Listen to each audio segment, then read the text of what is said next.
আসসালামু আলাইকুম। আমি নাজমিনারা। আপনারা দেখছেন নাজমিনারা ব্লগ। নাজমিনারা ব্লগের পক্ষ থেকে আপনাদের সবাইকে জানাই স্বাগতম। কাছে এবং দূরে, দেশ এবং দেশের বাহিরে যারা আমার ভিডিওটা দেখছেন, আশা করছি আল্লাহর অশেষ রহমতে আপনারা সকলেই ভালো আছেন। আমিও আলহামদুলিল্লাহ আপনাদের সকলের দোয়ায় ভালো আছি।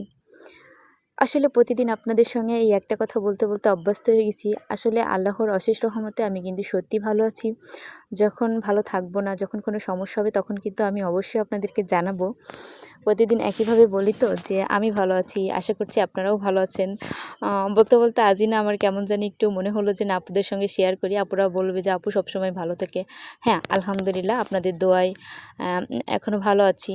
যখন সমস্যা হবে, যখন অসুস্থ থাকবো, তখন তো আর ভিডিও দিতে পারবো না, তখন তো আর বলতে পারবো না আল্লাহর অশেষ রহমতে ভালো আছি।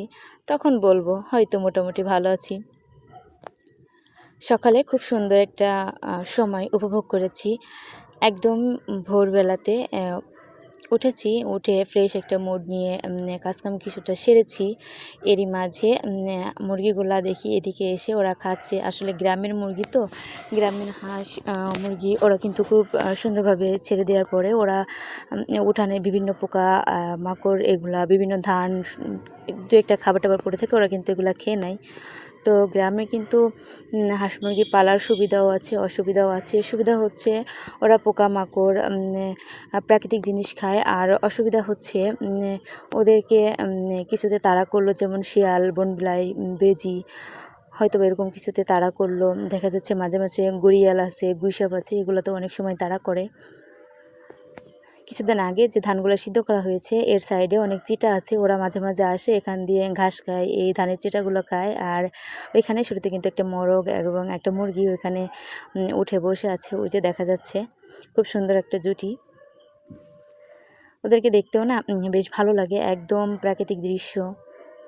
সকালবেলা কোনো শব্দ নাই, শুধু পাখিদের কোলাহল, গাড়ির কোনো শব্দ নাই, কোনো বাড়িতে কোনো আওয়াজ নাই। একদম প্রাকৃতিক পরিবেশ, ঠান্ডা পরিবেশ, গ্রামীণ পরিবেশ। আমি যে এই সব কিছু আপনাদের সঙ্গে শেয়ার করতে পারি বা আমি নিজেও উপভোগ করি এবং আপনাদেরকেও যে দেখাই, এটার জন্য সবসময় বলি আল্লাহর রহমতে ভালো আছি। আল্লাহর কাছে শুকরিয়া জ্ঞাপন করি। এটা খুব ভালো লাগার বিষয়। ভালো লাগাটা কিন্তু আপনাদের সঙ্গে বলাটা অনেক ভালো, অনেক ভাগ্যের বিষয়।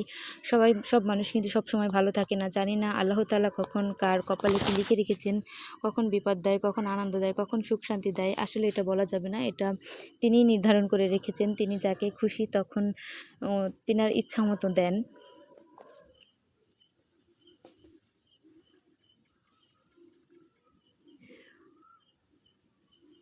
মুরগিগুলা এদিকে খেলতে খেলতে বাড়ির মধ্যেও মানে হাঁটাচলা করতেছে, ওরা খাইতেছে, পরিষ্কার উঠোনে খেলতেছে, দৌড়াদৌড়ি করতেছে। এগুলো দেখতেও না ভীষণ ভালো লাগে। এই যে একদম পরিষ্কার একটা উঠানের মধ্যে ওরা এসে খাবার খাচ্ছে, আবার ওরা ডাকাডাকি করে, একদম নীরব পরিবেশ। সব মিলিয়ে এই তো আমাদের গ্রামীণ জীবনযাপন। আপনাদের কাছে কেমন লাগে কমেন্টে কিন্তু জানাতে ভুলবেন না। আচ্ছা, আপনারা কি এখনও আমার ভিডিওটা দেখতেছেন? যদি এখনও পর্যন্ত আমার ভিডিওটা দেখে থাকেন তাহলে প্লিজ একটা লাইক দিতে ভুলবেন না। আর আপনারা কে কোথা থেকে দেখতেছেন এবং আমার ভিডিওগুলো আপনাদের কাছে কেমন লাগে প্লিজ কমেন্টের মাধ্যমে জানিয়ে যাবেন। আপনাদের একটা কমেন্ট আমাকে কিন্তু নিত্য নতুন ভিডিও বানাতে উৎসাহ জাগায়। আপনারা ভালোবাসেন এবং ভালোবেসে আমাকে আগলে রাখেন বা আপনাদের ছোটো বোন হিসেবেও দেখেন, সে কারণে কিন্তু আমি এখনও আপনাদের মাঝে আছি। যখন আপনাদের ভালো লাগবে না, দর্শক ভালো বলবে না, দর্শক ভালোবাসবে না, তখন কিন্তু হয়তো এক সময় থাকবো না। কিন্তু যতক্ষণ পর্যন্ত আপনারা ভালোবাসছেন ততক্ষণ কিন্তু আপনাদের মাঝে অবশ্যই আছি, থাকবো ইনশাআল্লাহ। আল্লাহ তাআলা যতক্ষণ রেখেছেন ঠিক ততক্ষণই থাকবো।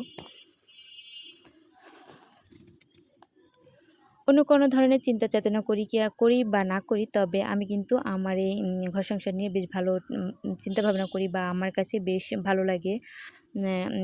বাড়ির কাজকাম, ঘর গুছানো, নিজের রান্নাবাড়া এগুলো করতে আমার বেশ ভালো লাগে। এগুলো আমার ছোটোবেলা থেকেই আমার অন্যরকম পছন্দের একটা কাজ।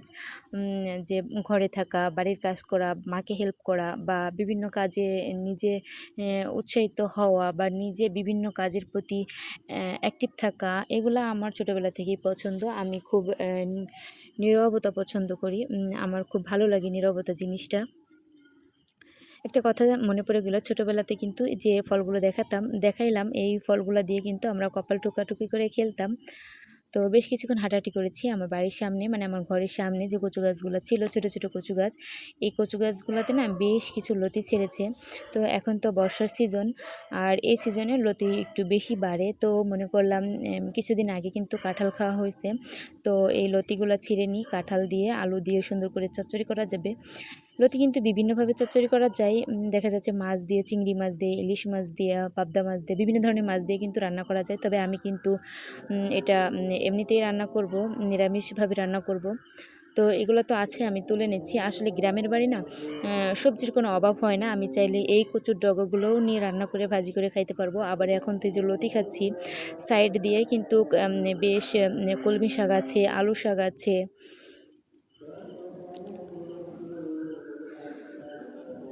গ্রামের মাঝে একটা জায়গাতেই একাধিক জিনিস পাওয়া যায়, একাধিক সবজি পাওয়া যায়। এটা যদি শহর হতো নিশ্চয়ই কিনে খাইতে হতো।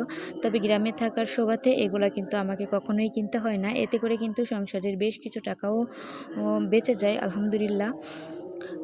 আমার তো মনে হয় যে আমরা খুব কমই সবজি কিনা খাই বাজার থেকে, কারণ বাজারের সবজিটা না আমার বেশ একটা পছন্দ না। তবে এই যে সবজিগুলা তুলতে বেশ পছন্দ, যেমন শাক, লতি, বিভিন্ন ধরনের সবজি, এগুলো আমার তুলতে বেশ ভালো লাগে, খুব পছন্দ করি। এখানে কিন্তু বেশ পরিমাণে লতি ছিল। সপ্তাহে এমন হয় যে দেখা যাচ্ছে বাড়িতে যে সবজিগুলো থাকে 2-3 দিন ওই সবজি, 2-3 দিন না, সপ্তাহে হয়তো বা 1 দিন, বা দেখা যাচ্ছে মাঝে মধ্যে বাজারের তরকারি খাওয়া হয়, যেমন পটল, যেগুলো বাড়িতে হয় না। এই ধরনের সবজি দেখা যাচ্ছে খাওয়া হয় বা মাঝে মাঝে আনা হয়। তবে আমি ম্যাক্সিমাম টাইমই বলি যে বাজার থেকে কেনা সবজি আনা লাগবে না, যেগুলো বাড়িতে আছে এগুলো সুন্দর করে গুছিয়ে খাইলেই হবে।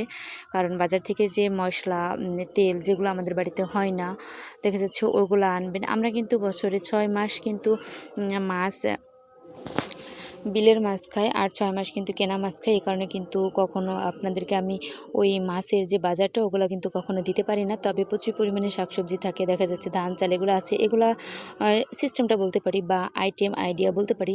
তবে ওইগুলো কিন্তু আমি বলতে পারি না বা বলিও না, খুব কম বলি। আমি এ পর্যন্ত মনে হয় একটা মাছের বাজারের ভিডিও করেছিলাম।